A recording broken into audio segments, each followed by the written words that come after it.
Hey guys, what's up? Welcome to Zudi Pickups. In today's video, we will be talking about the Maniére x Invincible Ultraboosts. So this shoe was released as part of a consortium project in between Atlanta-based streetwear retailer Maniére and Taiwan-based streetwear retailer Invincible. The capsule consisted of two shoes, these triple white Ultraboosts and a black and white NMD. Both I think were super sick. But in today's video, we'll be talking about these triple whites.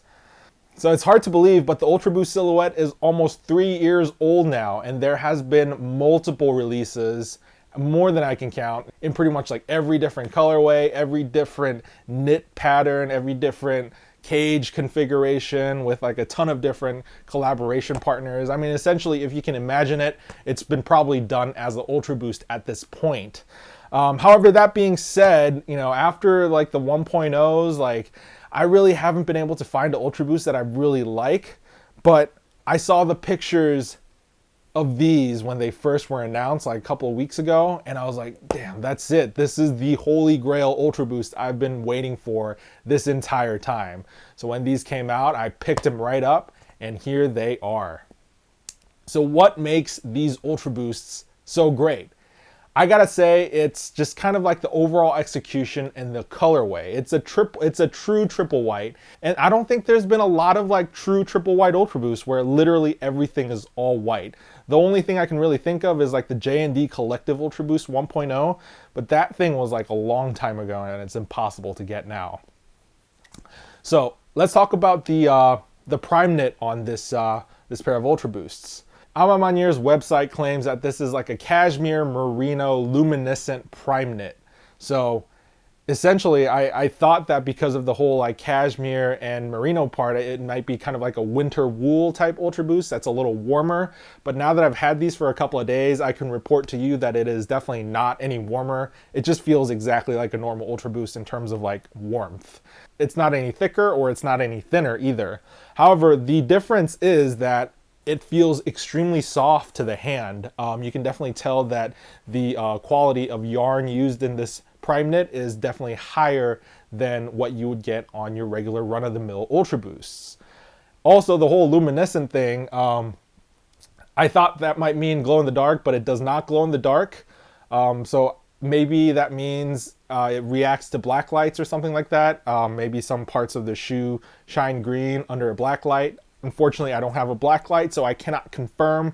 So if any of you guys watching this video have worn this under a black light and seen what it does, please comment. I would love to know. So while we are on the topic of the Primeknit, we definitely have to talk about the knit pattern here. So when these images first came out, everyone was super excited to see that this was a 1.0 Primeknit pattern. So now that I got these in hand, I decided to do a direct comparison to an actual 1.0. And I gotta say, they're pretty similar, but they're slightly different. So looking at them side by side, you can see that there's pretty much two different types of knit patterns going on both shoes. You have the loose gauge here with the large holes, and then you have the tight gauge with almost no holes.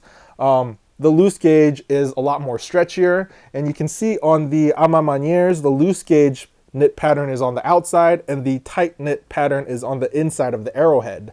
On the original 1.0s, you can see that it is reversed with the tight knit around the outside and the loose knit inside the arrowhead. I definitely prefer the way the original 1.0s did it because it makes a little more sense. The tight knit gauge has a little more structure, so it helps your foot not move around, and the loose gauge, it's looser and it helps ventilate a little more, so it makes sense to be on the top of the toe box like this. However, that being said, I think what we get here is a nice alternative, and at this point, I'm not going to complain. I think this is as close to the 1.0 pattern as we're going to get. So yeah, I dig it. Also, moving to the back of the shoe, you can see that the Primeknit extends all the way to the heel, covering up the entire shoe. This is an upgrade from the traditional 1.0 construction, where the mesh kind of cuts off the Primeknit at the heel area. So now that we've talked about the Primeknit, let's move on to the back of the shoe here. The heel counter is done in all white, and even the lettering is done in pure white. And this continues like pretty much all throughout the shoe. Everything is done in pure white without any other colors. Moving to the front of the shoe, you can see that here I have put on the white leather laces, which are also pure white with these little aluminum tips here. The original laces that come on the shoe are a white cotton flat lace.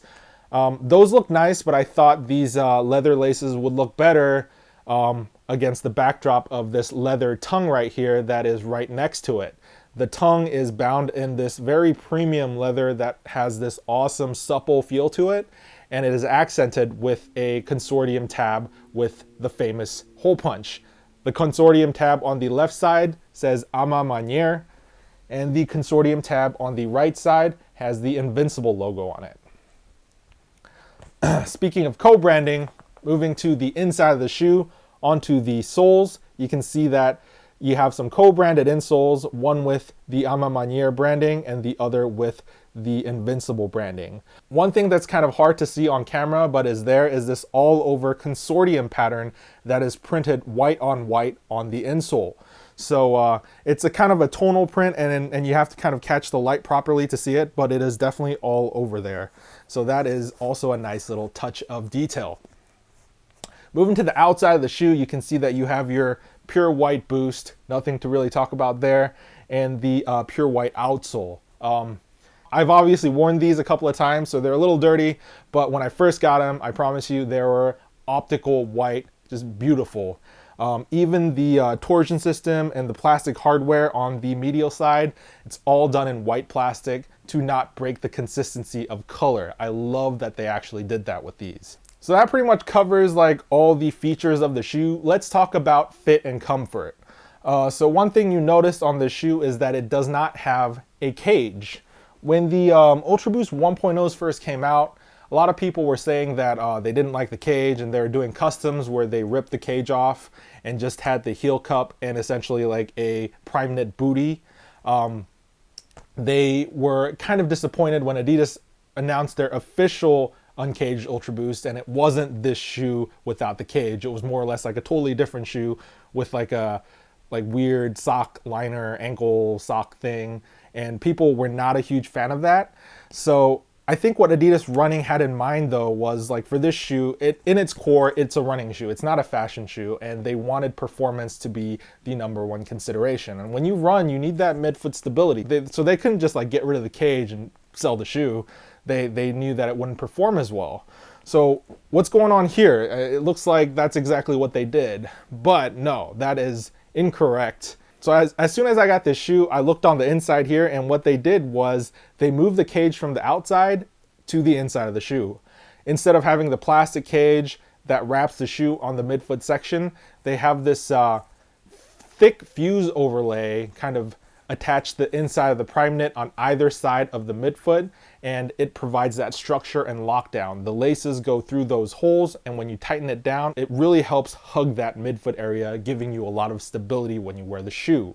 So does that affect fit at all? And the answer is yes, a little bit. The toe area, it feels pretty much exactly like a regular Ultraboost. However, because of that internal cage here, the midfoot definitely feels like way tighter than a normal Ultraboost. So if you have a high midfoot, you might feel a little bit of discomfort wearing these shoes the first couple of times. You just need to give it a little bit of time to kind of like bag out and expand. But after that, you should be fine. So in terms of sizing, I say definitely like go pretty much exactly like your normal Ultraboost sizing, or maybe even size half a size up if you have a wide midfoot. Apart from that little fact, the comfort is pretty much the same super comfortable ride that you've come to know and love from an Ultraboost. I mean, almost 3 years later, I still don't think there's a lot of competitors that can touch the Ultraboost in terms of comfort. So super high points in terms of comfort. So yeah, all in all, I think this was a super dope collaboration in between Maniére and Invincible and Adidas Running. I've been waiting for a pair of Ultraboosts like this for a long time. I wanted the uncaged Ultraboost, I wanted the triple white colorway, and I wanted the kind of like luxurious details. And this shoe pretty much had exactly everything I was looking for. Super stoked I was able to get a pair of these, and not to mention, hype for Boost has gone down a little bit in 2017, so these were really easy to get. I just got on the website and bought them. They even sat for a couple of hours, I think, on a couple websites too. And I think that's how sneaker shopping should be. It should be stress-free, and you should be able to get what you want. So enough talk. If you're on the fence about getting these, you should definitely get them. I think these are probably the best Ultra Boosts out there at the moment. Obviously, that's my personal opinion, but you're gonna have to make the choice for yourself. So I'm gonna throw these on foot so you guys can see what they look like. And once again, thanks for watching, and I'll see you guys in the next one. Bye.